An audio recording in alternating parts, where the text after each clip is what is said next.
Boa tarde, sejam bem-vindos ao nosso programa, ao seu programa das tardes de domingo. Hoje, após o Mídia Sem Máscara na TV, eu vou conversar com o artista plástico Raul Portugal Filho. O Raul tem uma técnica incrível e ele vai, inclusive, nos trazer alguns dos seus trabalhos para mostrar para vocês. Ele que já conquistou prêmios internacionais com a sua técnica.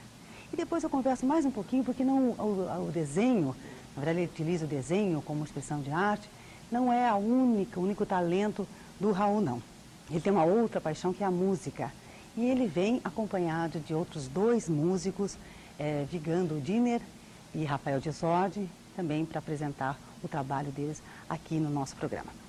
Mas antes vocês vão conversar e vocês podem participar do nosso programa, que o nosso programa é ao vivo, nosso telefone fica sempre aí à sua disposição. Vocês vão conversar com o José Munir Nasser e hoje com um convidado, um general reformado do Exército Brasileiro, Raimundo Negrão Torres, no Mídia Sem Máscara na TV.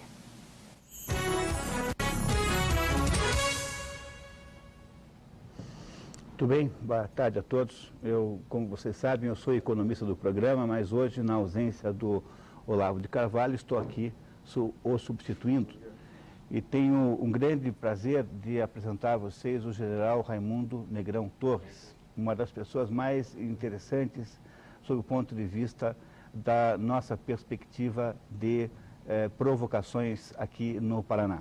O general Raimundo Negrão Torres é paraense de Belém, mas já está radicado em Curitiba desde 87. E ele, aí em Curitiba, tem uma intensíssima vida cultural. Ele é membro do Centro de Letras do Paraná, ele é membro da Academia Paranaense de Letras, na cadeira número 10, e ele é membro do Instituto Histórico e Geográfico do Paraná. O general Raimundo Negrão Torres escreveu 10 livros, quase todos eles com um foco semi-autobiográfico. O general, pelo fato de ter estado nas Forças Armadas durante toda a sua vida, foi acumulando uma enorme quantidade de importantes conclusões sobre a vida política brasileira do mundo contemporâneo, agora, recente. E o último livro que o general escreveu, está aqui comigo, chama-se Anos de Chumbo. É um livro em que ele faz uma série de considerações extraordinárias sobre os anos que procederam à Revolução de 64, que é um dos nossos temas principais hoje aqui no nosso programa Mídia Sem Máscara. Então eu queria, em primeiro lugar, dar aqui as boas-vindas a ele e começar dizendo uma coisa muito importante para o general, que é o seguinte: general, a impressão que se tem, quando se estuda um pouco de história do Paraná, é que o Paraná acabou ficando aí mais ou menos no metade do caminho de uma série de perturbações, conturbações, movimentos políticos extraordinários. Poucos paranaenses se dão conta disso. Quando você vai, por exemplo, para o norte do Paraná, pouquíssimas pessoas têm a menor ideia do que seja, por exemplo, a Revolução Federalista, o Cerco da Lapa.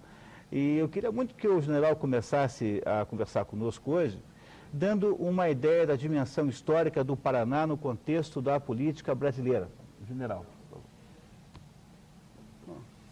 Eu fico muito honrado com o convite que me fez o professor Olavo de Carvalho e para estar aqui nesse programa que eu considero da máxima importância, porque ele se dispõe a fazer uma das coisas mais sérias no Brasil, que é arrancar a máscara da nossa mídia.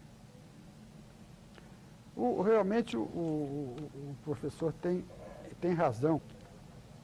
Poucas pessoas se dão conta da importância do Paraná nas crises brasileiras. Isso vem de longe. Quando o Império se via na ameaça de ver os farroupilhas do Rio Grande do Sul se aliarem aos liberais de São Paulo e Minas, foi com a cunha paranaense do Barão de Antonina que ele conseguiu evitar essa junção. Se a República de Piratini, a República Juliana, o Paraná, e e o Império ficaria seriamente ameaçado. E com isso, o Paraná, inclusive, ganhou a promessa da sua emancipação política, porque até aquela época era uma mera comarca de São Paulo. Isso já em tempo... Depois, na Revolução Federalista, foi aqui no Paraná que o Floriano conseguiu plantar uma barreira que lhe deu tempo para que ele pudesse evitar que a República corresse risco, né? Em 30, é uma coisa também que poucos paranenses conhecem, a Revolução de 30 não foi feita pelo Exército. Poucos elementos do Exército apoiaram Getúlio em 30. A Revolução de 30 foi feita pelos tenentes, foi feita pelas milícias gaúchas, pelos políticos do Rio Grande do Sul, os políticos nordestinos e muito pouca tropa do Exército. Mas aqui no Paraná, a ação do então Major Plínio Torinho,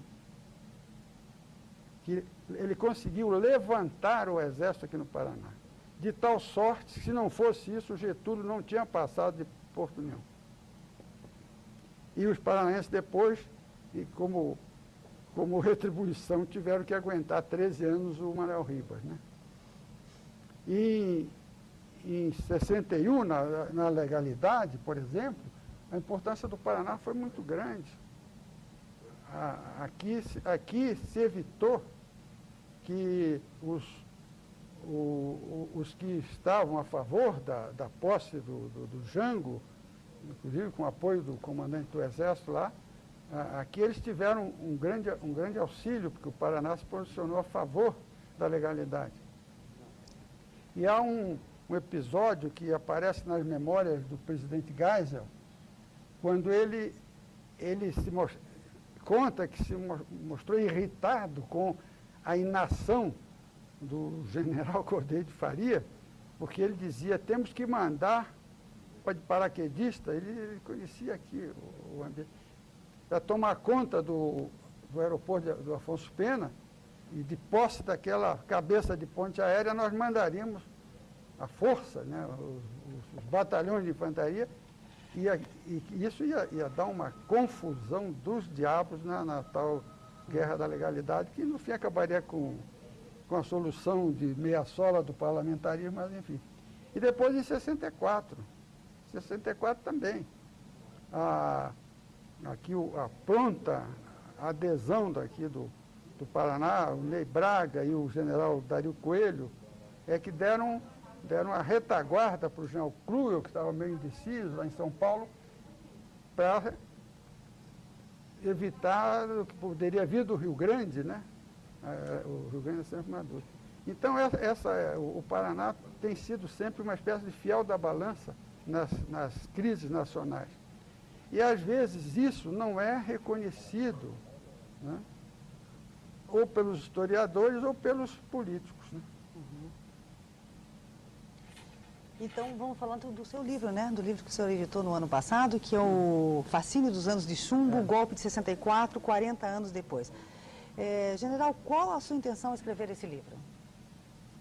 Bom, acontece o seguinte, houve o movimento de 64, que foi um movimento em que a sociedade bradou e moveu o exército legalista, porque o exército, em princípio, ele é legalista, a dar um basta, né? Aliás, a expressão é até de editoriais de jornais da época, um basta naquela anarquia e naquela possibilidade bastante palpável de que nós viéssemos a ter aqui um golpe que implantaria um regime bolchevista no Brasil.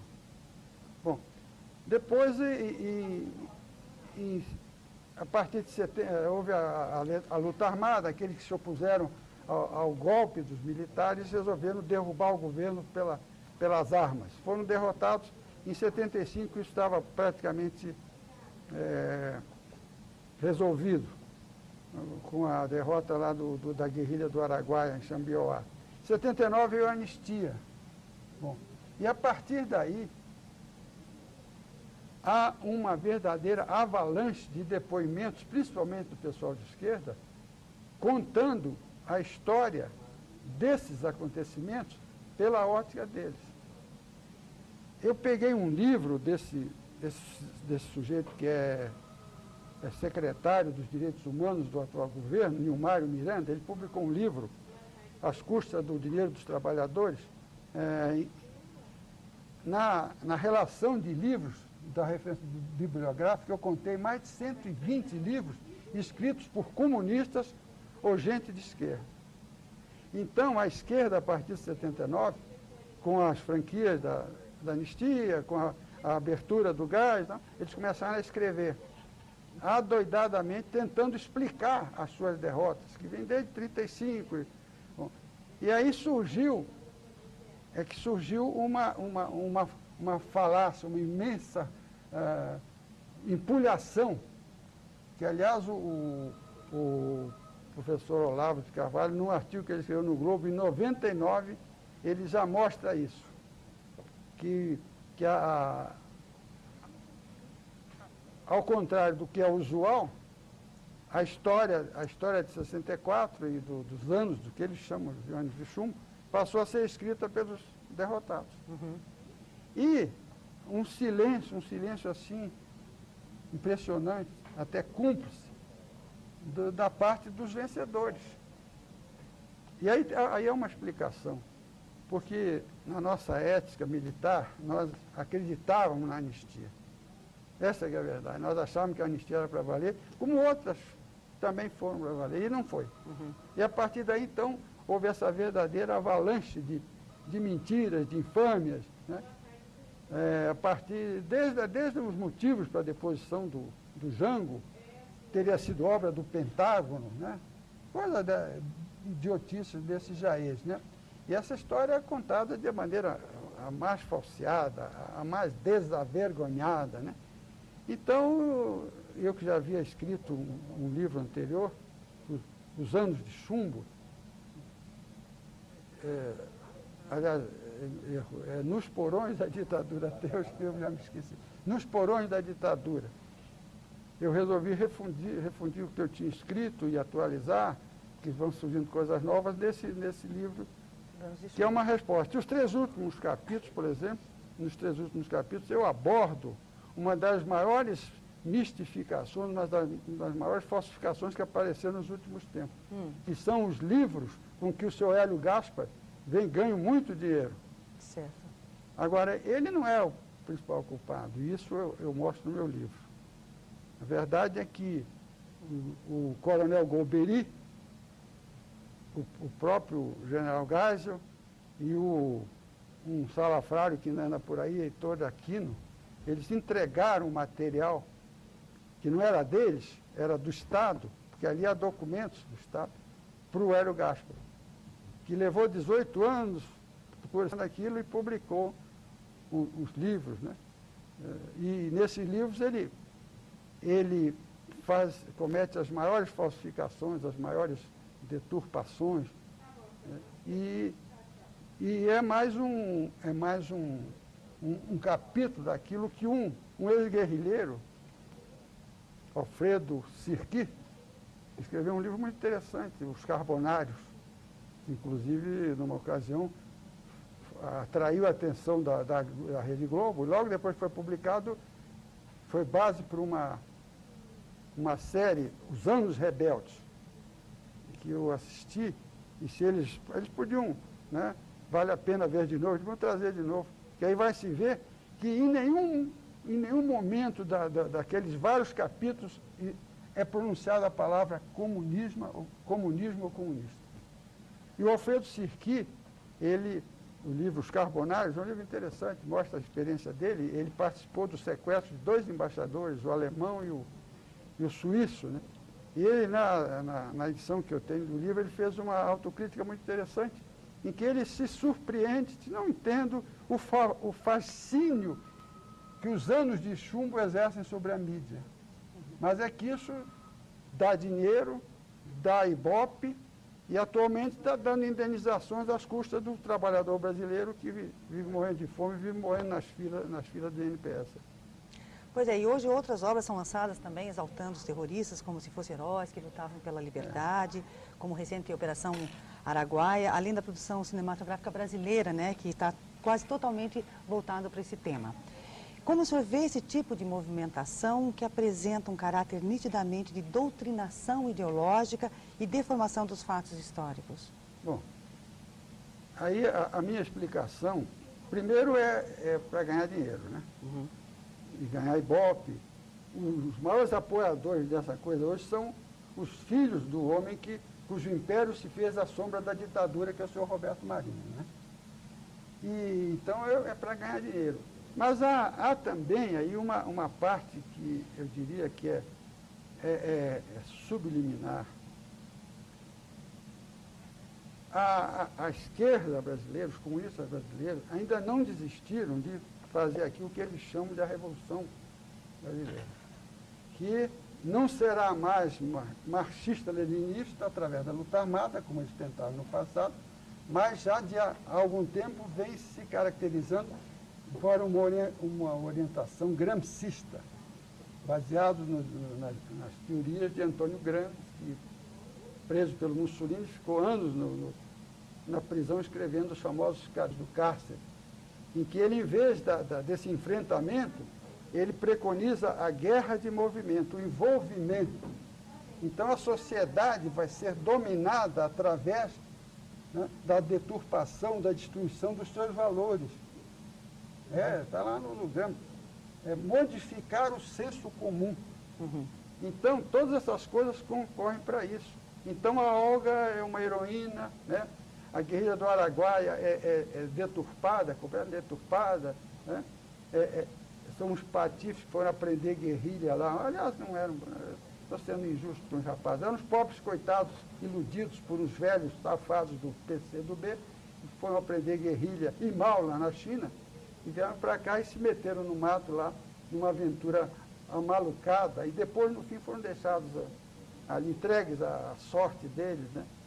Então, agora essas coisas todas mantêm também em movimento uma outra grande roda, uma outra grande engrenagem, que é a desmoralização e a criação de perplexidades subjetivas dos militares brasileiros, que desde 35, em 64, em 70, né, a grande barreira para impedir que o Brasil fosse comunizado foram as Forças Armadas.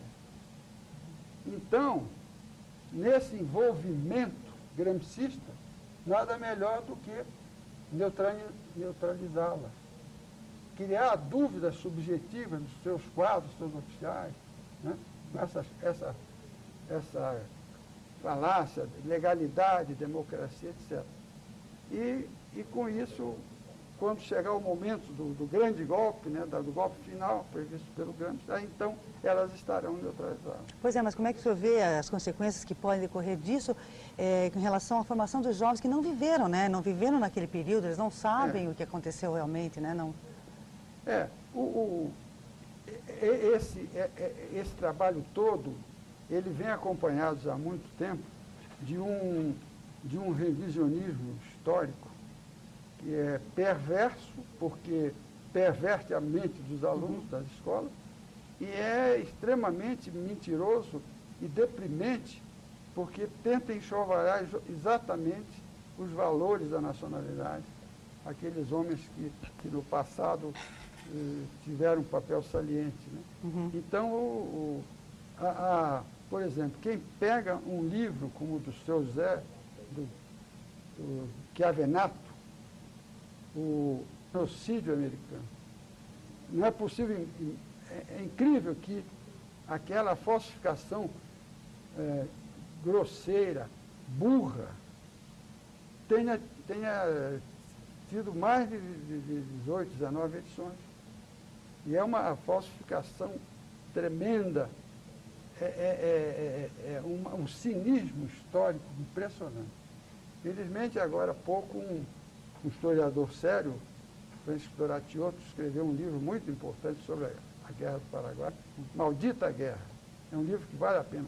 As pessoas que quiserem conhecer a história da Guerra do Paraguai, documentada, feita por gente séria, comprem esse livro, Maldita Guerra, de Francisco Doratiotto. O título do livro decorre da expressão usada no Senado do Império pelo Barão de Cotegipe, que vendo o que estava acontecendo para o Brasil, a Guerra do Paraguai, deu esse grito: Maldita Guerra, vai nos atrasar 50 anos. E foi o que aconteceu.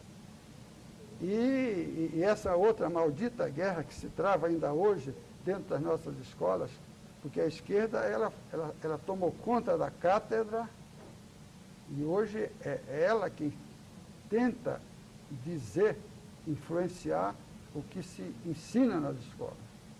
Então essa outra maldita guerra vai resultar nisso, que os jovens brasileiros vão acabar acreditando nisso, de tanta repetição, é coisa do tempo do Goebbels, uma mentira repetida 1000 vezes se torna uma verdade. E vão acabar tendo o seu amor pela sua pátria, seus sentimentos de brasileiro, jogado no lixo, jogado na lama, né? Por essa gente cujos fins nós todos sabemos, apesar desse engodo que às vezes aparece nessa mídia mascarada. Né? É o que eu poderia, assim, para não me alongar muito, para dar oportunidade às perguntas. Você quer comentar alguma coisa? Quero. Eu queria muito que o nosso telespectador percebesse no que o general Negrão está nos dizendo, que o primeiro problema fundamental da educação no Brasil é a falta de referência boa. Quer dizer, as pessoas passam a vida inteira lendo livros oportunistas, sensacionalistas, livros de clichês. É preciso que, antes de mais nada, as pessoas construam uma espécie de projeto de leitura com profundidade. Porque parece estranho um economista aqui dizer a vocês isso, mas o que resolve a economia de um país, o que faz um país melhorar, nunca está na economia desse país. O que faz um país melhorar é a qualidade da elite que está acima da economia. A economia é uma coisa muito rasteira, muito pedestre, muito... Eu sempre digo que é uma coisa... A economia é uma atividade achinelada, atamancada. Ele é uma atividade do chão, assim mesmo, da res do chão. E o que faz o país funcionar não é a qualidade dessa economia, é o que as pessoas que estão acima da economia são capazes de fazer por essa economia. É o tipo de ambiente intelectual, o ambiente de visão de mundo que os melhores indivíduos da elite são capazes de criar. No entanto, quando a gente vê a elite brasileira, quando eu digo elite, eu quero dizer os professores, elite intelectual, professores universitários, os jornalistas, comprando as ideias com uma simploriedade tão extraordinária. Por exemplo, agora, com o advento do novo Papa, a ideia que a mídia está tentando construir em torno da imagem do Papa é que ele é um super reacionário de direita. E quando a mídia começa a chamar o Bento XVI de reacionário de direita, ela está demonstrando que ela não tem a menor ideia de quem é, por exemplo, o cardeal Lefebvre. O cardeal Lefebvre era de direita. O cardeal Lefebvre achava que esse atual Papa, o Papa que morreu, João Paulo II, era um Papa antroposófico. Isso, não sei se vocês sabem o que é, mas é um pouco de xingamento em linguagem eclesiástica. Assim. O sujeito que era de direita mesmo, que era conservador ao extremo, o cardeal Lefebvre, que era contra o Concílio Vaticano II inteiro, esse sim poderia ser taxado de direita. O cardeal Ratzinger é um cardeal, de certo modo, obviamente que ele não é um esquerdista, ele não gosta da teologia da libertação, ainda bem. Ele é um sujeito que tem uma noção de moral muito boa, ele é contra o relativismo na igreja, no que faz muito bem, mas ele está longe de ser um sujeito de direita. No entanto, começa já um clichê de que o Ratzinger é de direita, e na medida em que esse clichê não é debatido por quem tem o dever de fazê-lo, que são os intelectuais em geral, os jornalistas, os professores, os escritores, enfim, os comentaristas, então cria-se mais uma mistificação, mais uma mentira que vira verdade. Então, eu acho que o que o general está nos dizendo aqui é que em torno dos acontecimentos de 64, há um conjunto enorme de inverdades que se tornaram corriqueiras e tidas como sacrossantas, E isso tudo veio pela voz, pela iniciativa de indivíduos da intelectualidade lato sensu, ou seja, dos jornalistas, dos professores universitários. E essas mentiras todas aí são as primeiras coisas de quem o nosso telespectador deve desconfiar. Quer dizer, quando o general diz assim, por favor, leiam um livro tal, façam isso mesmo, ou pelo menos criem uma espécie de dúvida permanente, coloquem-se no estado de dúvida permanente, duvidar das coisas que dizem para vocês. Na verdade, ninguém deveria ou acreditar automaticamente, e tampouco desacreditar automaticamente em qualquer coisa que eles dizem. Isso vale também para o que nós dizemos aqui nesse programa. Então, a maneira como uma pessoa inteligente lida com ideias e com afirmativas alheias e com as suas próprias, de certo modo, é imaginar o mundo mais ou menos como se fosse uma estrutura de uma cômoda com 4 gavetas. E essas 4 gavetas têm, as 4, um grau crescente de certeza. Então, você tem uma gaveta bem baixa, onde estão as coisas possíveis. Tem uma gaveta um pouco acima, onde estão as coisas que são verossímeis. Uma gaveta um pouco mais alta, onde você põe as coisas que são prováveis. E uma gaveta bem alta, onde você põe aquilo que é certo. E não adianta você duvidar que existam coisas que são certas, porque existem sim. O fato que você está agora, nesse momento, me ouvindo aqui na televisão, é tão absolutamente certo quanto o fato de que hoje de manhã nasceu o sol. Portanto, esse é um conhecimento que você põe na gaveta do certo. Ou seja, a primeira regra para alguém construir uma existência intelectual digna do nome é você ser capaz de lidar de maneira relativa com as coisas que você ouve. Então, toda vez que a imprensa te conta alguma coisa, toda vez que você ouve um clichê, sobretudo se você não vivenciou os acontecimentos da Revolução de 64, se você tem 20 anos, estão dizendo para você que o que havia lá era uma ditadura feroz de uns gorilas, cujo único objetivo era torturar as pessoas por puro sadismo, e que os heróis, então, que impediram que isso acontecesse, que são essas pessoas que estão no governo hoje, merecem toda a consideração. Por favor, tire esta ideia da gaveta do certo e coloque numa gaveta mais baixa. Jogue lá para baixo do possível e duvide disso apenas como hipótese intelectual. Diga assim, será que é isso mesmo? E vê como o tempo vai te ajudar a compreender um pouco melhor o que está acontecendo. Essa, me parece, a principal missão do general Negrão hoje aqui à tarde, nos ajudar a desmistificar, a desemburrecer um pouco algum da cabeça dos brasileiros com relação a esses assuntos ligados à Revolução. E olha, já que você comentou do Papa Bento XVI, o Ronaldo do Tatuapé de São Paulo, ele pede para comentar sobre os outdoors da revista Veja, acho que dessa, né? O Papa Bento XVI fala 16 idiomas. Será que ele também sabe dialogar? O que você acha, menino? Sabe dialogar? Olha, eu não sou especialista em assuntos eclesiásticos. É que hoje o Olavo não está aqui para falar. É verdade, o Olavo vai ficar devendo essa para você. Mas o que parece que a imprensa está fazendo é um esforço de demonização antecipada do homem. Quer dizer, você ouve os nossos bispinhos aqui, desculpe a expressão, os nossos cardeais aqui, quase todos, nem todos, né? Quer dizer, os cardeais aqui têm assim um olhar para isso, como se tivesse havido na igreja um grande desastre. Se você pegar a Folha de São Paulo de hoje, existe uma entrevista com o padre Leonardo Boff, que foi aluno do cardeal Ratzinger, e depois, além de ser aluno do cardeal Ratzinger, ele foi julgado, porque o cardeal Ratzinger, no prelado do Papa João Paulo II, ele foi responsável pela versão moderna da Inquisição, que não se chama mais assim, tá? E o padre Boff, como outros centenas de pessoas, foram inquiridas pelo Vaticano porque professavam ideias que eram discordantes da doutrina da fé católica. Você me dirá assim, isso é injusto? Não, isso é doutrina católica.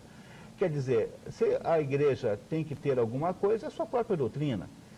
Ela tem pleno direito de pensar como quiser. E se alguém não está feliz com isso, ele não pode continuar duvidando disso ou debatendo isso em nome da própria Igreja Católica. Quer dizer, a Igreja Católica tem todo o direito de dirigir-se ao senhor Leonardo Boff e dizer assim, olha, por favor, você quando for declarar as coisas que você declara, você não pode mais fazer o nome da igreja.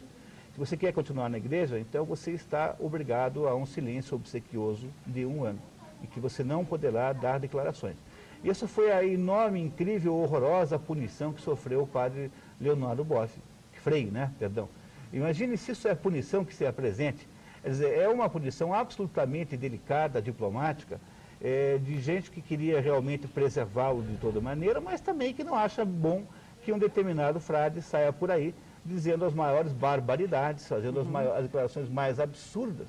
A Igreja Católica demorou 2000 anos para compreender mais ou menos o que é que deveria ter como centro doutrinário, e agora vem um padre analfabeto fazer uma porção de comentários em nome da Igreja, e com isso vai produzir aí essas revoluções, aí, esses distúrbios aí, vai colocar as pessoas em pé de guerra umas com as outras. Isso lá é a missão para algum ser cristão, em última análise?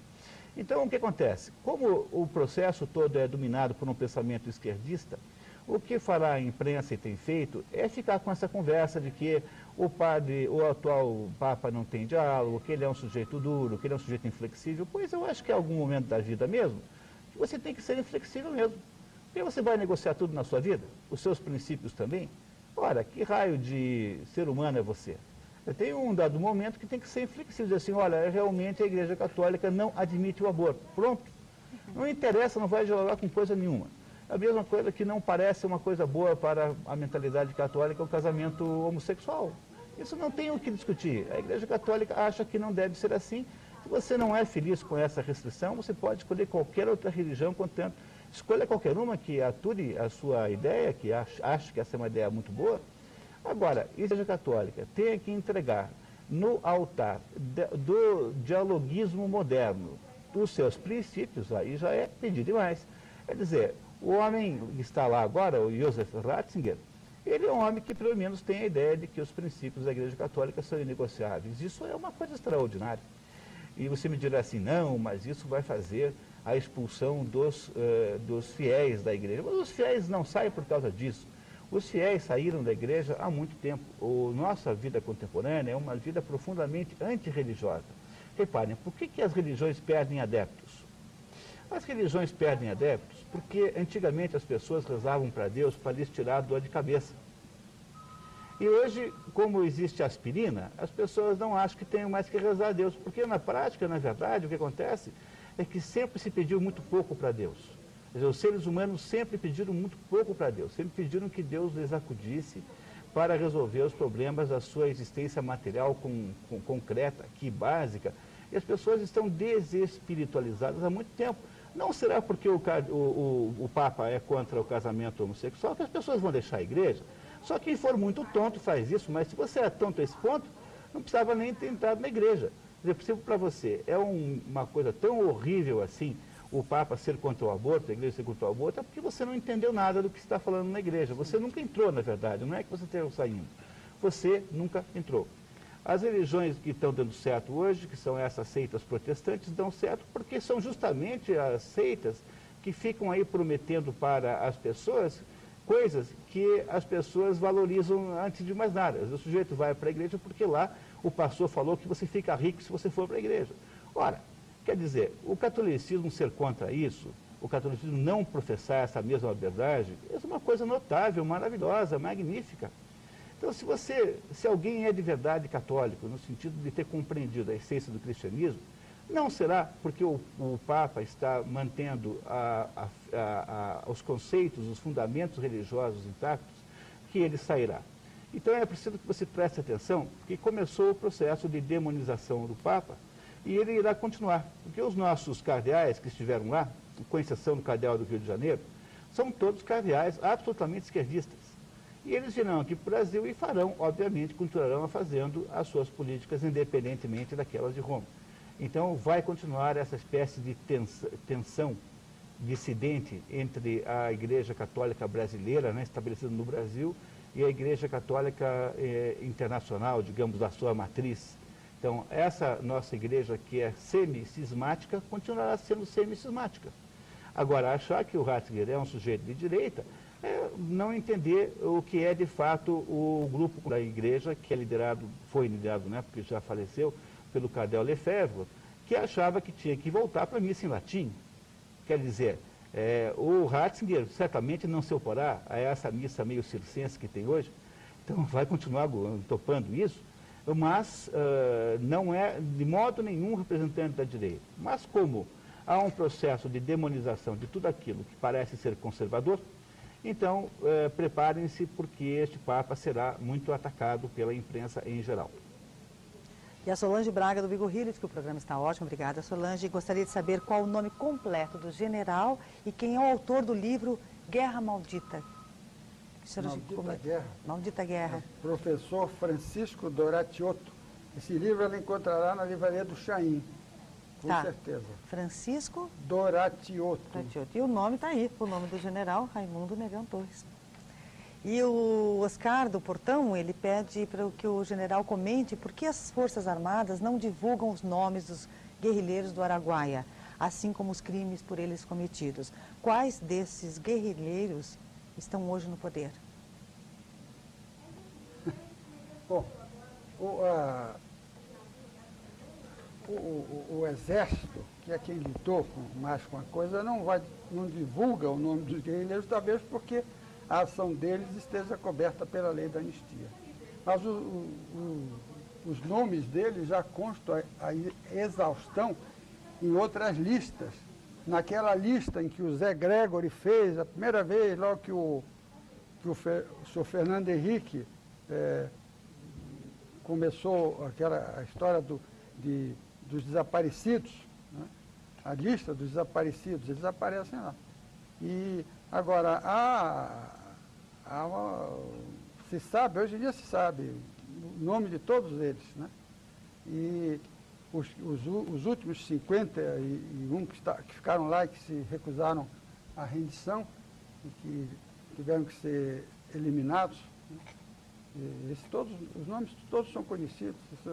Agora, daquele pessoal de lá, o único que está lá é o José Genuíno, que era o guerrilheiro, o Geraldo, e que se entregou. Ele hoje diz que foi torturado, mas há testemunhos oficiais que estiveram lá e que hoje estão dando seus depoimentos de que a atitude dele foi a mais tranquila, a mais passiva.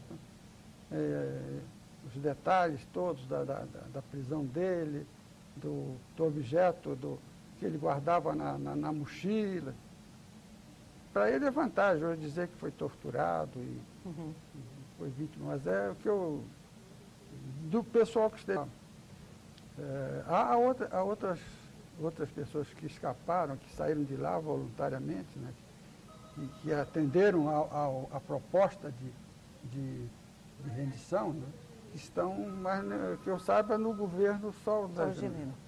E o senhor acredita que com a ascensão ao poder de um governo eminentemente de esquerda, formado por pessoas que naquela época pertenciam aos quadros de agremiações terroristas e comunistas, o Brasil caminha mesmo para uma ditadura do tipo ditadura cubana? Não. As pessoas estão sendo levadas às vezes a achar que a tomada do governo pelas esquerdas tenha começado com Lula, não é verdade. Com a eleição aliás, com a derrubada do Collor, porque a derrubada do Collor é um dos episódios que até hoje não se explicou direito. Quando houve a eleição, desculpa eu me estender um pouco mais, mas é para o telespectador compreender bem essa coisa que se passou no Brasil nos últimos anos. O Foro de São Paulo, que foi estabelecido naquela época, 1989, tinha determinado que o candidato das esquerdas latino-americanas no Brasil seria o senhor Luiz Lula da Silva. A alternativa que havia é que, em vez dele, ganhasse o Brizola, o que mais ou menos estava em casa, né? Bom, e aparece o jovem Collor, né? Como um furacão, né? Empolgando, né? Descalços, descamisados e tal, recebe o apoio do chefão da Globo e, de repente, dá essa zebra na eleição. Então, a partir dali, o trabalho da esquerda foi tentar derrubar o Collor. E, devido a erros do Collor e a imprudências dele, eles acabaram conseguindo, com o apoio dos descontentes, porque ninguém, o senhor Antônio Hermílio de Moraes, não poderia jamais ficar contente na hora que o presidente manda abrir a importação de cimento. E ele deixava de fazer aqui as suas trapaças. quando o presidente disse que o carro nacional, em virtude da reserva de mercado, eram carroças. Né? Então, e aí várias coisas se aliaram para derrubar o jovem Collor, o caçador de marajás. E aí ele ajudou em muitas coisas e derrubou-se o Collor. E aí vem para o governo um vice-presidente, o senhor Itamar, que as pessoas talvez não se lembrem, mas o líder do Congresso era o senhor Roberto Freire, presidente do PCB. Presidente não, secretário-geral, porque eles não têm presidente. Então a esquerda, a partir daí, começou a trabalhar. Houve, né? Vem o Plano Real, o compromisso do Fernando Henrique com Lula no Foro de São Paulo é abandonado, ele assume o governo, mas com ele sobe a rampa do Planalto um aparatinique, né? Extraordinário, né? Nem de leve contrabalançado pelo pessoal que é dito de direita, né? Do PFL, seu Antônio Carlos Magalhães, seu Maciel e outros. Bom, e esse pessoal, então, começou a trabalhar pela esquerdização essa lei dos desaparecidos e essas indenizações são coisas do governo do senhor Fernando Henrique. É claro que agora o Lula, esse ministro da Justiça que ele tem, eles vamos dizer, transformaram a coisa num verdadeiro festival, né?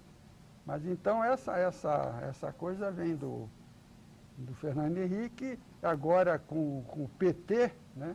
Se agravou, só que o PT é extremamente burro em relação ao PSDB. O PT um partido que tem 11 tendências, né? Que não se entendem, não pode governar o país. Agora, eu não acredito,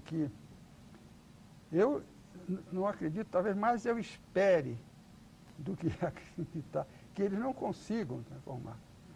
Porque o povo brasileiro já mostrou que ele, apesar das suas limitações, dos certos primarismos, ele é amante da liberdade. Isso é verdade. Né? Então, não acredito. Tipo cubano, não sei. Agora, se eles conseguirem neutralizar, porque a última barreira serão as Forças Armadas, sem dúvida. Mas não acredito. Tenho esperança que não acontecerá. Acho que você não deve esperar, de fato, a constituição aqui de uma sociedade socialista como a cubana, mesmo porque a cubana deve ser a última da sua espécie, né? A hora que o Fidel Castro morrer, o socialismo cubano não poderá continuar sendo do jeito que é hoje, ou seja, um socialismo baseado numa figura demagógica, carismática, né? Num sujeito que tem um poder assim de catarse com as multidões. Então, o que deve acontecer com Cuba é que a Cuba vai ficar mais parecido com o Brasil do que o Brasil com Cuba. Em que sentido? No sentido de que no Brasil já está funcionando a nova modalidade de socialismo, que é o socialismo neoliberal. Nós temos dito a vocês aqui, durante muitas oportunidades, que achar que neoliberalismo é igual a liberalismo é a mesma coisa que achar que o porco-espinho é uma espécie de porco. Quer dizer, neoliberalismo é a nova modalidade de socialismo. É aquela em que o poder político dá toda a liberdade relativamente possível para as empresas, as incentiva ao maior sucesso possível, daí haver até nisso um certo apoio à globalização, e as expropria violentamente pelo sistema tributário, e com esse dinheiro, então, constrói-se um aparato de Estado de espionagem e de manipulação dos cidadãos. Esse é o socialismo novo, que tornou-se o único possível após o desfecho ruim da fórmula socializante da União Soviética. Ou seja, não é mais possível imaginar uma fórmula como a cubana. Ao contrário, os cubanos parecerão cada vez mais com o Brasil, uma vez que o Fidel Castro tenha morrido. Essa é provavelmente a situação que nós iremos ter. É socialismo igual, só que é muito, muito mais sofisticado e muito mais invisível, porque contará com o apoio total dos eleitores. Teria alguma coisa a ver com o que se passa na China atualmente? A China é uma fórmula ainda intermediária muito grande, porque a China é um país hoje dominado pelo exército chinês, e na China criou-se uma forma de capitalismo em que o exército chinês é sócio, o exército propriamente dito, sócio dos capitalistas internacionais. Então, o que acontece? Como os capitalistas só pensam em dinheiro, fundamentalmente eles não têm outro sentido na existência, e na verdade eles foram feitos para isso, vamos ser sinceros aqui, eles acabam tolerando e admitindo qualquer espécie de governo. Não sei se vocês lembram quando o Lula começou a aparecer que ia vencer a eleição, uma dúzia de capitalistas brasileiros muito vistosos, muito grandes, muito poderosos, saíram automaticamente dando vivas e achando isso muito bom, porque eles sabem que a submissão do capital ao Estado é uma coisa obrigatória, até por causa das naturezas diferentes dessas duas classes sociais, os capitalistas e os que detêm o poder político. Então, na China acontece assim, eles têm uma forma capitalista em que o estrangeiro vai lá e tem que dividir o lucro com o exército, e o exército chinês fica cada vez mais poderoso, e hoje é o único exército com o poder militar de eventualmente criar uma espécie de détente com os Estados Unidos. A União Soviética, de certo modo, desistiu desse tipo de ação militar, de militarização do país, e o exército chinês, com o dinheiro dos capitalistas, né, esses capitalistas vão nos vender a corda com a qual nós os enforcaremos. E é mais ou menos uma sábia expressão, porque é assim, quer dizer, os capitalistas dão todo o seu dinheiro para os chineses pegam o resultado daquilo, vendem aqueles produtos no mundo inteiro, e com o resultado daquele lucro, a China continua construindo um império que é o exército chinês, que é o único exército no mundo hoje com o poder de contraposição militar aos Estados Unidos. Sob o ponto de vista de equilíbrio de forças internacionais, não deixa de ter algum valor, mas, por outro lado, trata-se de uma potência ideológica, ou seja, uma potência que quer transformar todo mundo em servo de um regime, de uma burocracia estatal. Então, no caso da China, há uma fórmula muito específica de capitalismo, de socialismo e de capitalismo acontecendo nesse momento. Onde o normal é que a fórmula social-democrata europeia, que é essa que nós temos aqui, vá se tornar a fórmula dominante, ou seja, um Estado absolutamente espião, que mete o nariz nas contas das pessoas, sabe quanto você gasta no seu cartão de crédito, sabe onde é que você andou, que tipo de coisa você comprou, que lugares você frequentou. Um Estado que conhece tudo sobre a sua conta bancária, um Estado que regula o seu modo de pensar. Então, vocês imaginem que situação ridícula viveu o Brasil na semana passada. Alguém dos senhores já foi a um jogo de futebol? Será que vocês têm ideia do que um jogador fala para o outro durante o jogo inteirinho? Agora, por que o sujeito lá, o argentino, chamou o outro lado de qualquer coisa que tenha sido? Vocês acham que é a torcida do São Paulo? Falando para o juiz, gritando em uníssono, coisas muito desabonadoras sobre a mãe do juiz, não está cometendo um crime de perjúrio também? Quer dizer, por que esse delegado não prendeu todo o time, toda a torcida do São Paulo também? Quer dizer, chegamos ao cúmulo. Você tem alguma ideia do que se diz num jogo de futebol um para o outro? Quer dizer, achar que é possível injuriar alguém num contexto de futebol é uma coisa de um ridículo tão atroz que só mesmo o Brasil é capaz de fazer uma coisa dessa. Quer dizer, todos são absolutamente culpados, portanto, são todos completamente inocentes. Então, vocês percebem, quer dizer, o que o Estado, o socialismo moderno quer fazer, ele quer controlar as coisas que você pode e não pode dizer. E ele vai lá isso com o quê? Com um aparato de escuta e controle estatal sofisticadíssimo, que é financiado por quem? Por esses empresários gananciosos só pensam em ganhar dinheiro e achando que, então, terão o seu direito de ganhar dinheiro garantido, farão qualquer submissão ao poder dessa gente. Esse é o socialismo moderno. Portanto, o Fidel Castro é uma espécie de dinossauro. Ele é um sujeito cuja existência irá, fim da sua existência, coincidirá fim do socialismo romântico tirânico que ele inaugurou, de certo modo, na América Latina.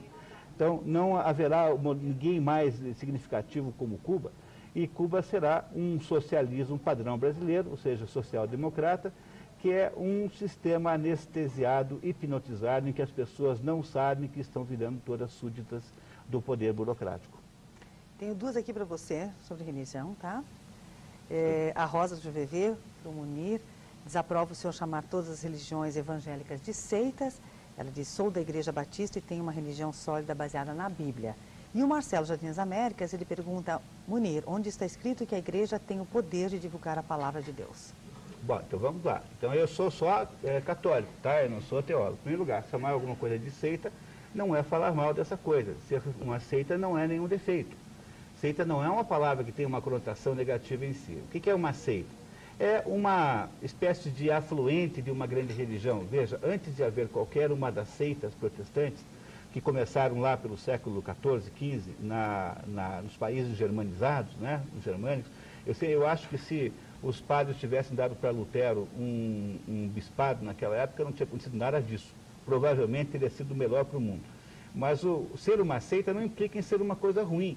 Existem diversas seitas aí que seguramente têm muito valor. No entanto, é preciso que vocês saibam que o grande problema desta política de seitas, ou seja, quando você... O que faz Martinho Lutero? Martinho Lutero diz assim, olha, a religião é uma coisa pessoal. Cada um pode ter a sua. Cada um pode ter o seu modo de ver a religiosidade. Sabe qual é o mal que isso tem? Em primeiro lugar, isso propicia a proliferação de entidades, de agrupamentos de pessoas que nem sempre entenderam muito bem o que aconteceu. Reparem, o grande mérito de você pertencer a uma igreja tradicional como a católica, como também ao judaísmo, como também ao maometanismo, que são as religiões propriamente ditas, digamos assim, é que você entra de carona num corpo básico de conhecimentos que tem uma espécie de triagem e seleção de 2000 anos. Bom, na hora em que você resolve criar sua própria religião, que é o que faz o sujeito da seita, você resolve que você vai fazer sua própria igreja. Então você pega a Bíblia, que está ali, e na Bíblia, certamente, para responder a segunda pergunta, não diz que o catolicismo é a única religião, mas ali diz que Jesus Cristo disse que sobre Pedro construiria a sua igreja. Ou seja, há ali seguramente uma indicação de que Jesus Cristo teria desejado que se construísse uma igreja para os cristãos, esta igreja que perfaz, que significa, que se transforma no corpo místico de Jesus Cristo. Pois esta ideia que Pedro é o começo da igreja está na Bíblia sim. Mas, por outro lado, eu não acho errado você imaginar que pudesse haver outras igrejas, e certamente essas igrejas protestantes mais antigas são, de certo modo, muito honradas e têm muito sentido e muito valor, não tenho a menor dúvida disso. Não gostaria que você achasse que eu as critiquei. O problema central é que quando você vai iniciar a sua própria igreja, e hoje em dia não é que o sujeito inicia a sua própria igreja tentando criar uma igreja cristã. O sujeito pega um pedaço de budismo, um pedaço de cristianismo, um pedaço de maometanismo, um pedaço de não sei o quê, um pedaço do grupo Bahá'í e faz uma espécie de pupurri religioso que ninguém é capaz de entender, nem muito menos ele que inventou.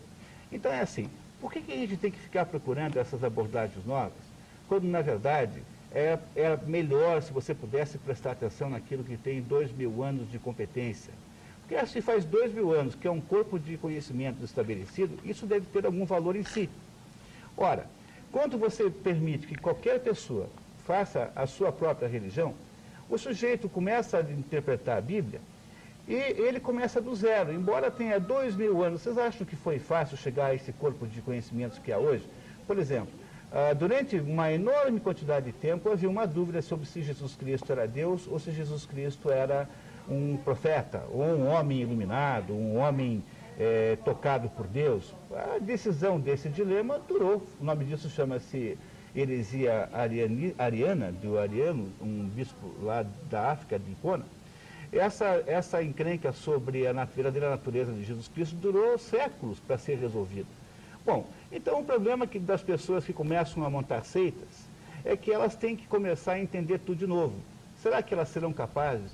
Será que gente muito mais inteligente do que o senhor que está me ouvindo, eu e todos nós aqui, gente muito mais inteligente do que nós, já não resolveu esses problemas há muito tempo?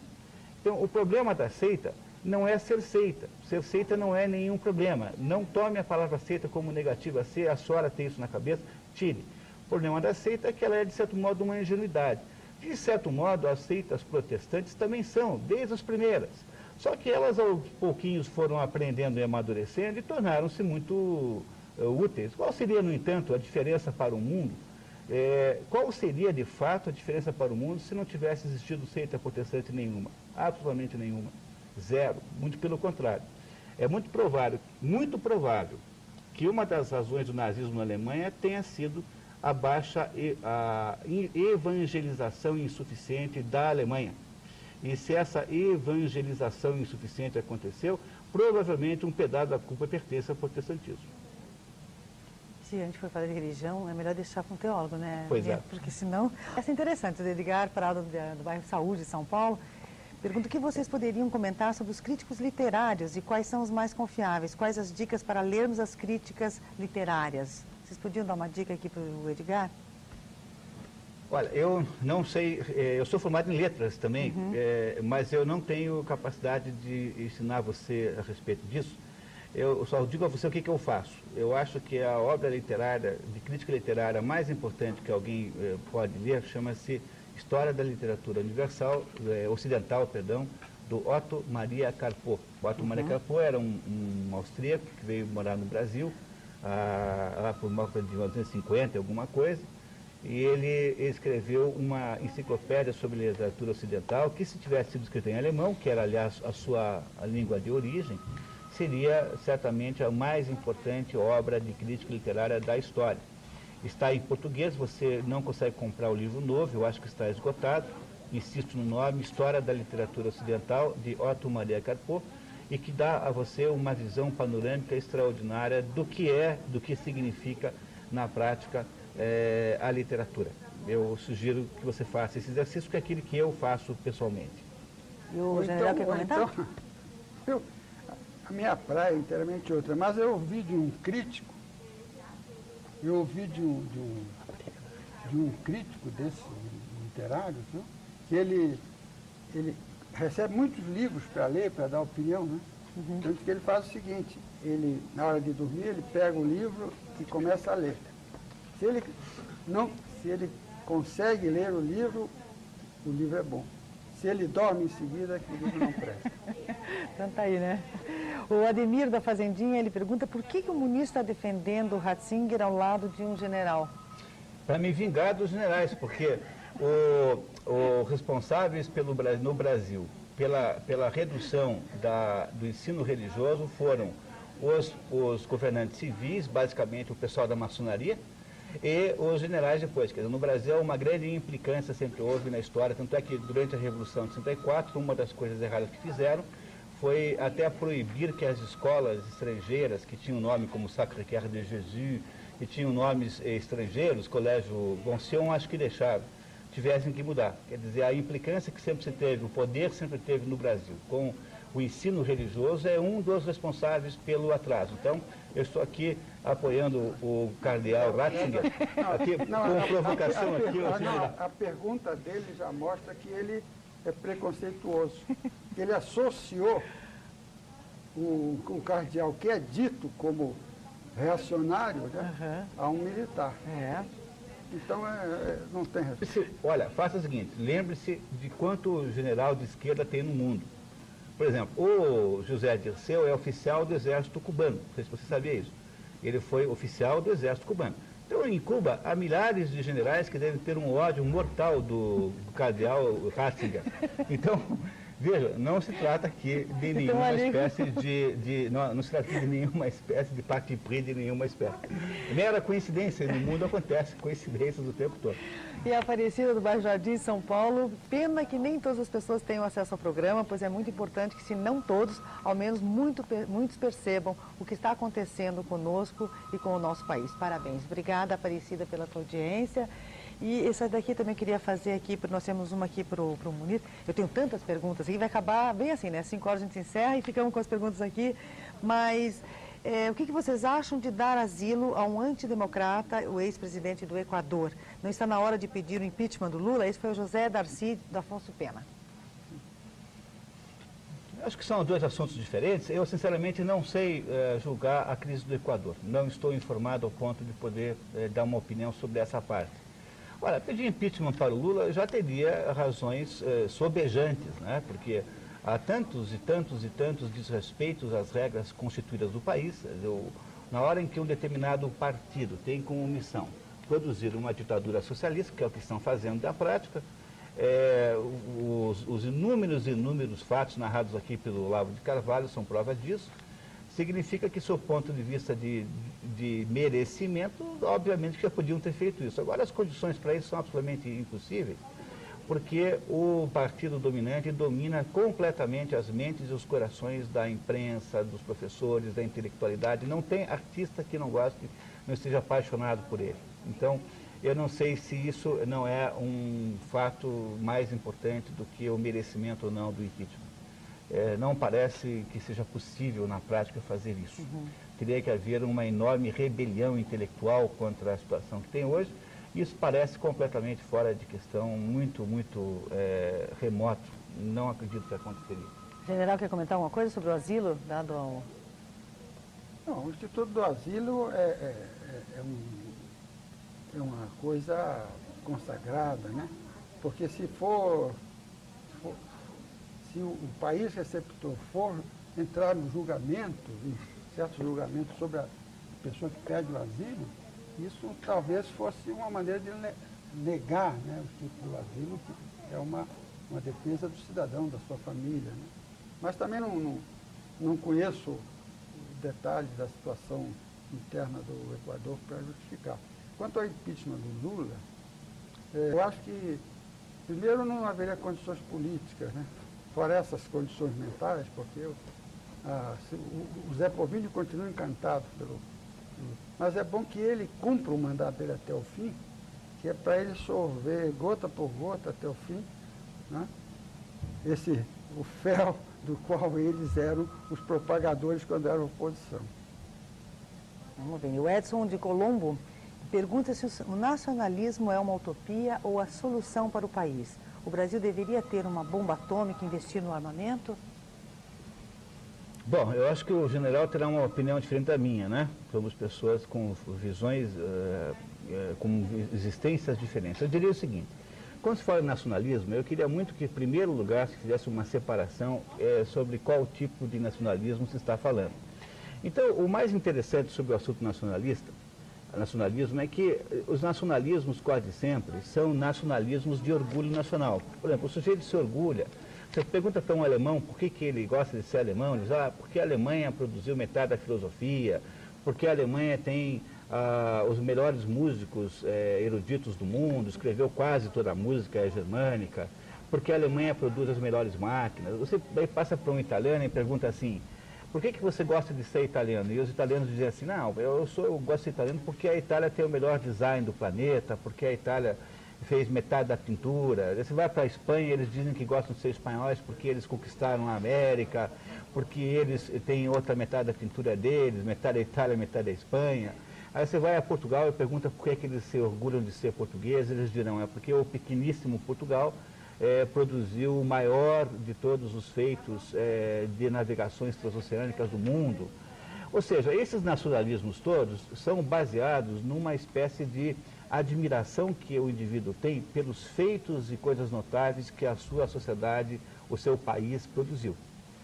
Aqui no Brasil, o nacionalismo em contra disso é um nacionalismo de perdas no lugar de ser um nacionalismo de ganhos. Quer dizer, o sujeito é nacionalismo porque tem medo que lhe roubem a Amazônia, que lhe roubem os minerais, que lhe roubem isso, que lhe roubem aquilo, que lhe movem os ovos de passarinho e não sei o quê, e as ervas.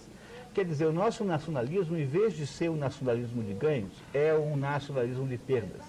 Eu acho que esse é o primeiro grande problema que os brasileiros precisam resolver antes de começarem a entrar no assunto nacionalismo. Então, eu queria dizer só sobre esse assunto, esse ponto, que o nosso telespectador meditasse nesse fato. Quer dizer, por que é que o Brasil não consegue ter um nacionalismo de ganhos? Agora, você me dirá assim, não, mas ele tem, quando ele fala das suas façanhas futebolísticas e carnavalescas. Bom, eu diria assim, aí então, embora nós estejamos acertando no simples vetor, quer dizer, vetorialmente estejamos certos, na verdade nós estamos errando na altura da curva. Porque achar que um país de 180 milhões de habitantes, como nós, sem nenhuma catástrofe, com um enorme de um território, que é 2 vezes maior do que a Europa sem a Rússia, só consegue fazer um carnavalzinho Michuruca e ganhar um jogo de futebol, que convenhamos, embora seja interessante, é um assunto absolutamente medíocre, sob o ponto de vista do gradiente de valores humanos.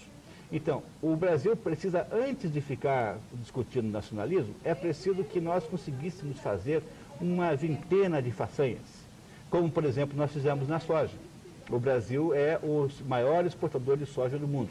Essa façanha é muito, muito, muito melhor do que o Carnaval do Rio de Janeiro com o da Bahia juntos, que se pulverizam antes da grandiosidade dessa façanha. Então, o Brasil precisaria criar 20 outras façanhas como essa, ou 30 façanhas como essa, para começar a poder sentir o que é nacionalismo de verdade, ou seja, aquele orgulho incrível de você pertencer a um determinado lugar. E não esse medo irracional que nós temos, que nos levem às coisas, que é a base do nosso nacionalismo, em contradisso aí por aí nas esquinas e becos. E olha, o Vicente do Bigorrilho, ele pede para repetir o nome do livro do General Negrão, a editora, e onde é possível encontrá-lo, General. Então o livro é esse último, né? Você já escreveu vários livros. É Fascínio dos Anos de Chumbo. O senhor mostra lá para aquela câmera, só para aquela câmera, o Luiz vai dar detalhe. Fascínio dos Anos de Chumbo pode ser encontrado... Na Livraria do Chaim. Livraria do Chaim, tá. E a editora qual é? É a editora do Chaim. Tá, então a editora do Chaim, na Livraria do Chaim, o livro, então, do General Raimundo. Aí aqui, pro General e pro Munir, Luiz Carlos Cascatinha, comentar sobre a expulsão dos médicos cubanos em Tocantins e a sua volta, o retorno, né, a Cuba, né? Será que essa união entre o Estado de Tocantins e o país de Cuba não tem nada demais? Eu, sinceramente, não tenho meios de responder a isso. General, qual é a sua visão? Bom, eu vou dar a opinião do que eu li na imprensa. Os médicos cubanos, e há muitos brasileiros que estão lá estudando, eles não têm a mesma qualificação que é exigida dos médicos brasileiros.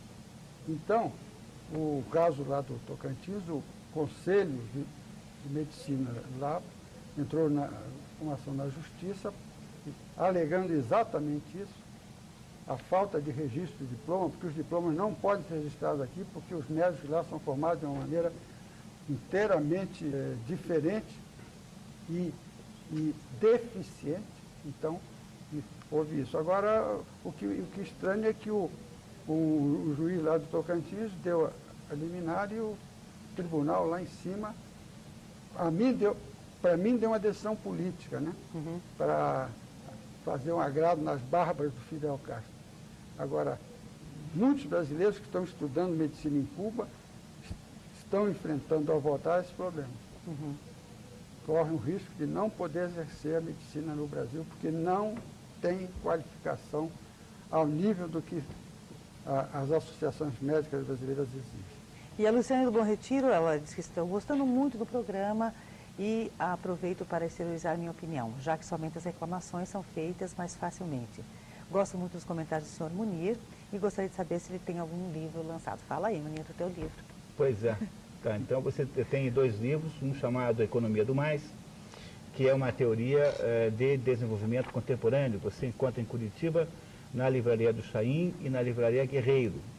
E há um livro novo que sai agora essa semana, novo em folha, chamado O Brasil que Deu Certo, a Saga da Soja Brasileira, que eu assino junto com o Gilberto Zancopé, que é uma análise de como foi que o Brasil conseguiu este milagre, que não foi milagre nenhum, foi a associação entre a capacidade de trabalho do agricultor brasileiro, extraordinária, gente que o governo esqueceu e não atrapalhou, mais a capacidade brasileira de produzir plantas, ou seja, a nossa competência fitotécnica, e a alma grande de algumas autoridades, de alguns grandes ministros da agricultura, que ajudaram e não atrapalharam, saíram da frente. Então, quando você analisa essas 3 coisas, toda vez que no Brasil deixam as pessoas trabalharem e não amolam, toda vez que não ficam colocando obstáculos, não ficam criando vergonhosas exigências para depois vender mais vergonhosas ainda indulgências e facilidades, o Brasil faz coisas notáveis. Nós poderíamos ter o PIB da Itália, pelo menos hoje,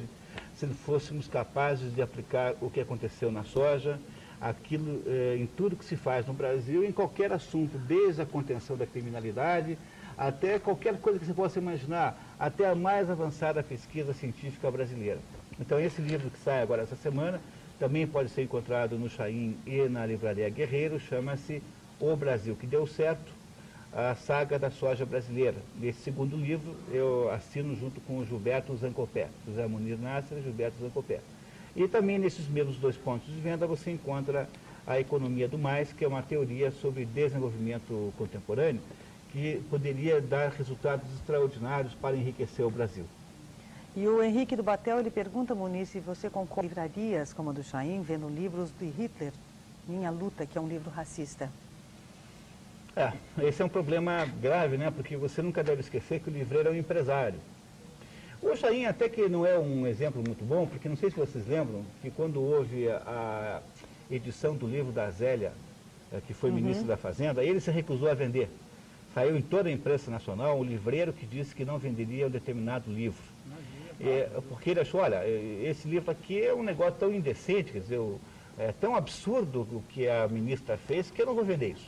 Então o Chaim ainda é o tipo de livreiro capaz de tomar medidas assim de natureza drástica. Assim. Agora é claro que você está interpondo aqui agora uma espécie de restrição moral à venda de alguns livros. Olha, é muito difícil. É muito difícil. Pois é muito difícil você criar um critério de verdade para estabelecer isso. Veja, sob algum ponto de vista, é capaz de 10% dos livros de uma certa livraria, qualquer que seja ela, serem inadequados a um certo modo de pensar. Então, como é muito difícil fazer uma coisa dessa, eu acho que nesse caso era melhor a gente dizer assim, olha, o mundo das ideias está aí para ser tomada a consciência dele. O problema de uma ideia racista não é que ela seja ruim em si, ela é ruim quando as pessoas acreditam nela. Quer dizer, se tem um determinado livro que defende uma posição, uma postura racista, eu sou pela opinião, sinceramente, que ele deve poder existir. Eu não acho que as nossas opiniões devessem ser censuradas. Por exemplo, eu jamais censuraria alguém que fez um xingamento racista, chamou lá uma pessoa de cor de orangotango.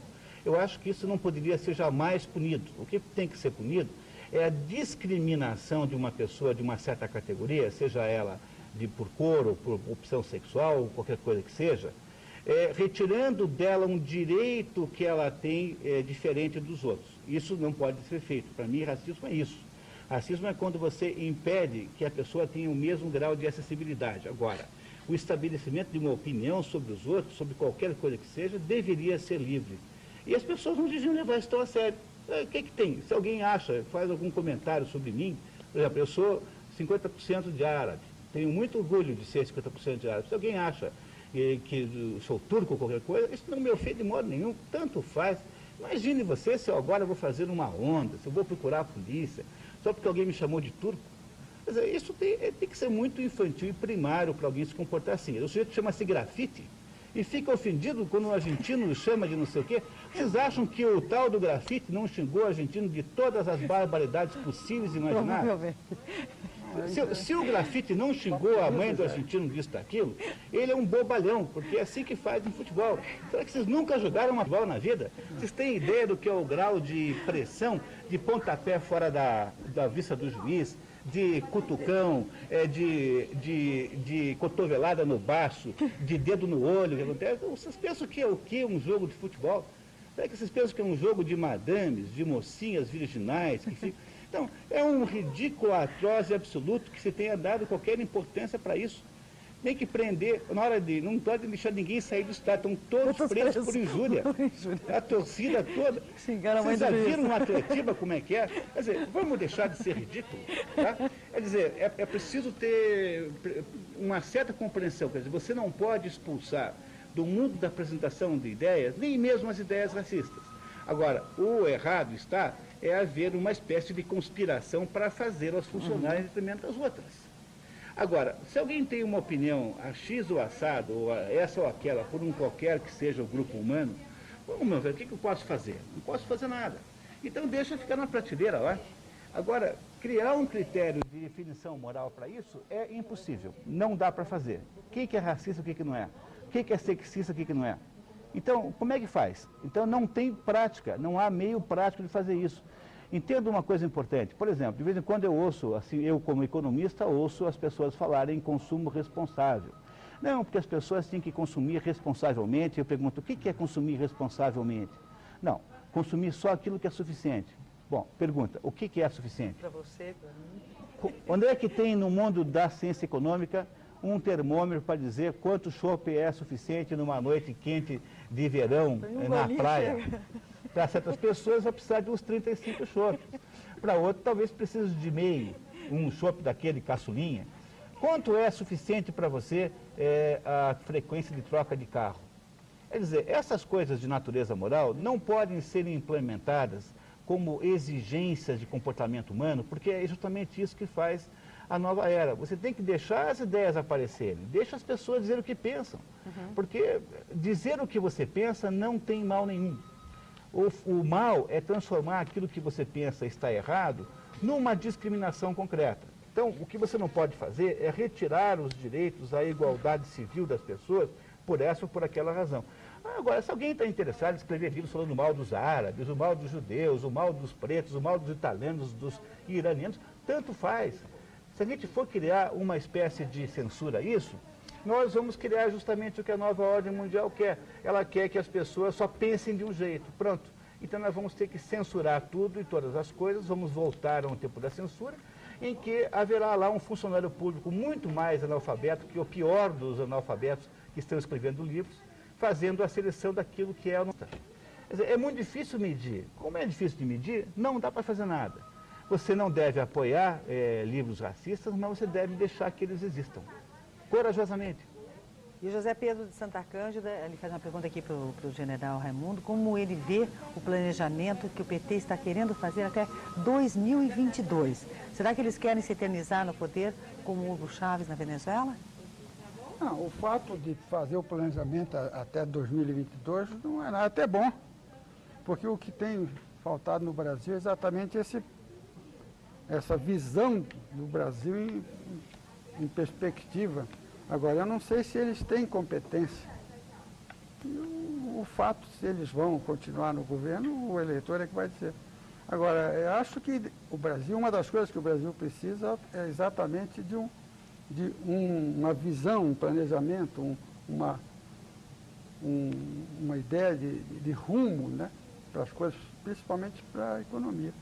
Principalmente uma das dificuldades dos empresários é exatamente que eles não sabem amanhã o que é que o governo vai fazer.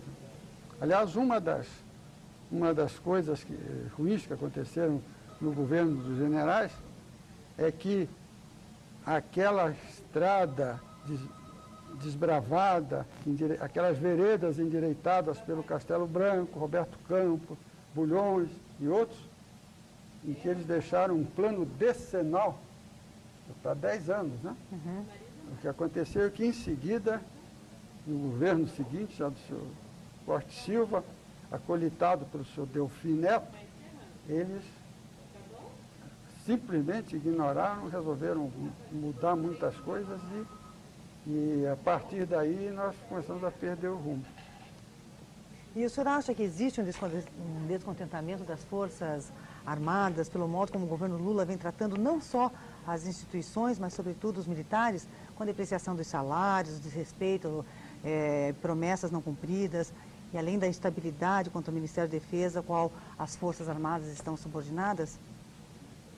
Bom, eu só posso falar pelos meus companheiros da reserva. Entre eles há uma grande satisfação e isso aparece de uma maneira muito clara pela internet.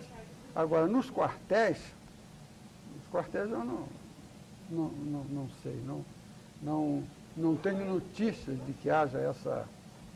Eu, sempre que posso, vou às solenidades no quartel-general aqui, tenho contatos com as organizações militares e não percebo.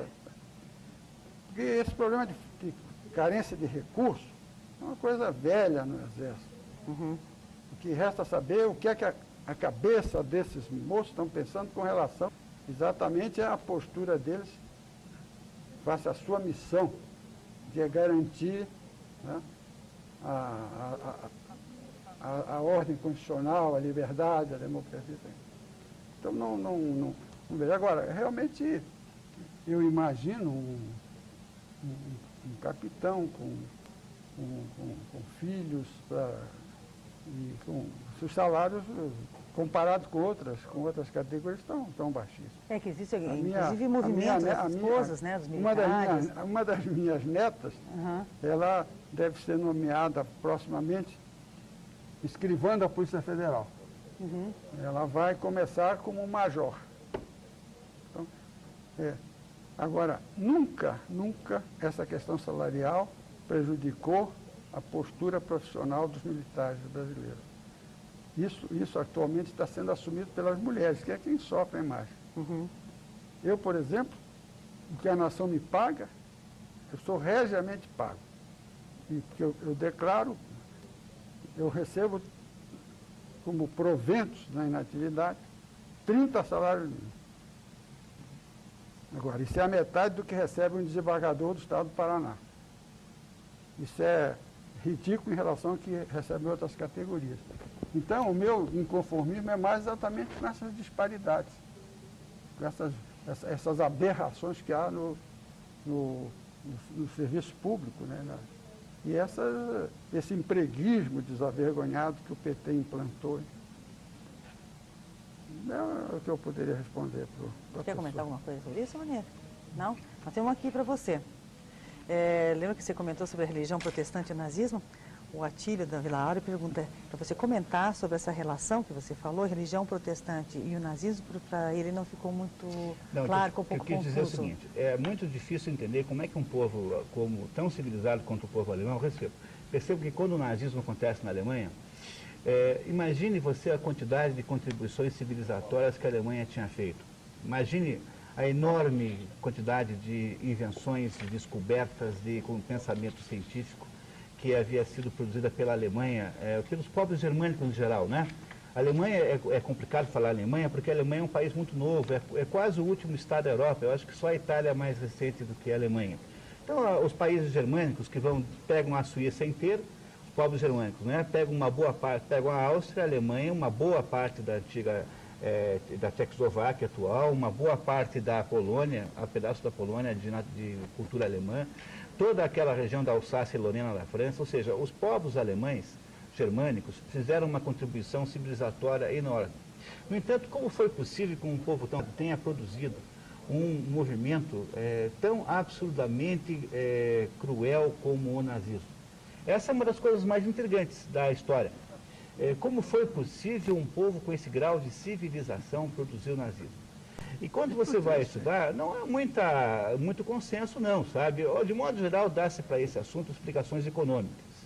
Foi a Primeira Guerra Mundial que gerou a Segunda, o Lord Keynes escreveu, quando obrigou-se a Alemanha a submeter-se a reparações incrivelmente absurdas e injustas depois da Primeira Guerra Mundial, o Lord Keynes escreveu um livro chamado As Consequências Econômicas da Paz, em que ele previa que a Alemanha ia novamente à guerra, que de fato aconteceu. Bom, então, podemos voltar um pouquinho mais para trás, como foi possível ter havido a Primeira Guerra Mundial, mas quando você olha para a Segunda Guerra Mundial, como foi possível ter havido, dentro de um contexto militar, que poderia ser só a guerra, uma perseguição tão extraordinária a indivíduos pelas suas diferenças raciais, por exemplo?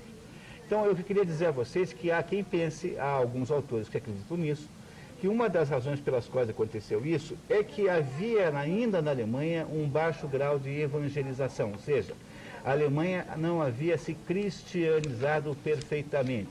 E eu, como sou um católico, assim, vocês devem ter reparado que eu sou um católico bem animado como católico, eu queria dizer a vocês que eu acho que essa teoria tem um certo sentido, na hora em que você retira o exercício religioso de um contexto, de um conjunto, de um eixo principal de exercício daquela religiosidade, vocês podem reparar que o catolicismo não produziu barbaridades equivalentes. Se você se lembrar da Inquisição, lembre que a Inquisição, em 400 anos, matou 40 mil pessoas, que foi uma parte ínfima do que foi morto, por exemplo, nos campos de concentração da Alemanha. Então, eu queria dizer a você que o protestantismo talvez não tenha sido capaz de evangelizar a sociedade alemã com a mesma competência que o catolicismo poderia ter feito. Eu sei que dizer isso é uma coisa um pouco assim, radical, mas eu acho que esse programa aqui é para a gente falar mesmo para vocês de coisas para vocês pensarem. Então é isso que eu estou dizendo. Estou dizendo que a existência do protestantismo não deve ter feito muita diferença na história da Alemanha. A Alemanha poderia ter tido talvez um desempenho humano melhor caso ela não tivesse se transformado em protestante. Quer dizer, em última análise, não sei para que serve isso. Quer dizer, o catolicismo tem dentro de si todos os ingredientes que são bons do protestantismo. A única razão pela qual se cria essas seitas é por mera rebelião, por vontade de ter autonomia, por falta de disciplina, por querer autonomia econômica frente à Igreja Católica. Portanto, eu não vejo nenhuma razão de natureza doutrinária para que existam seitas. Algumas delas vão bem e têm sucesso, e eu acho que tem muitas que têm muito mérito, porque as pessoas que estão nelas são pessoas de muito mérito, mas eu não acho que faça muito sentido, não. Não sei qual é a razão disso existir. É isso que eu quis dizer aquela hora. Eu gostaria de... Pode complementar. Pode complementar. Porque a figura do Hitler é uma figura demonizada, né? Mas o Hitler, na realidade, ele é o produto de uma série de circunstâncias. O Lloyd George, quando viu o Tratado de Versalhes, ele disse: estamos acendendo o rastilho para uma nova guerra. E o Hitler só conseguiu chegar onde ele chegou, e nessa ocasião ele não definia tão claramente o seu racismo, né? Porque ele foi apoiado maciçamente pela nação alemã, baseado numa teoria que foi construída a partir da Primeira Grande Guerra, que é o mito da punhalada nas costas. Os alemães, e os que acreditavam como ele, diziam que a Alemanha tinha sido traída principalmente pelo presidente Wilson. E outra coisa, é interessante essa questão de religião, que eu já li um livro, O Papa de Hitler. É uma tremenda acusação que se fez a partir de uma certa época ao Pio XII, de que ele tinha sido o melhor Papa que o Hitler podia arranjar. E eles acusam o Papa de não ter feito com que os católicos alemães reagissem contra o Hitler.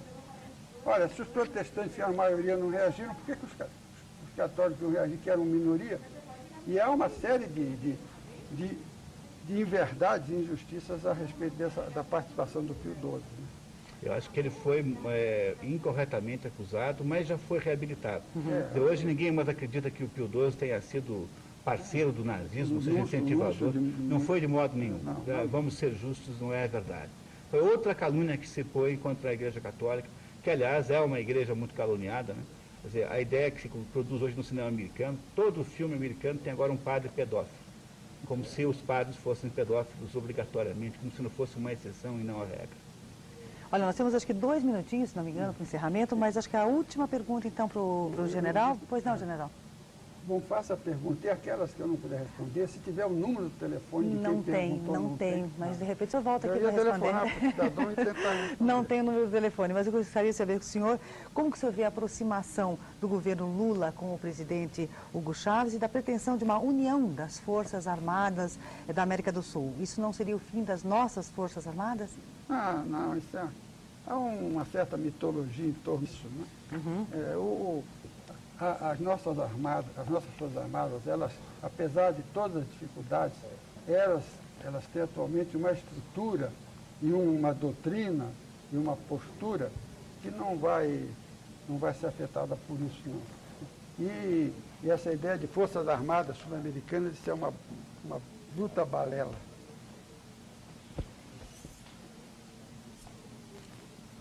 Bom, agora...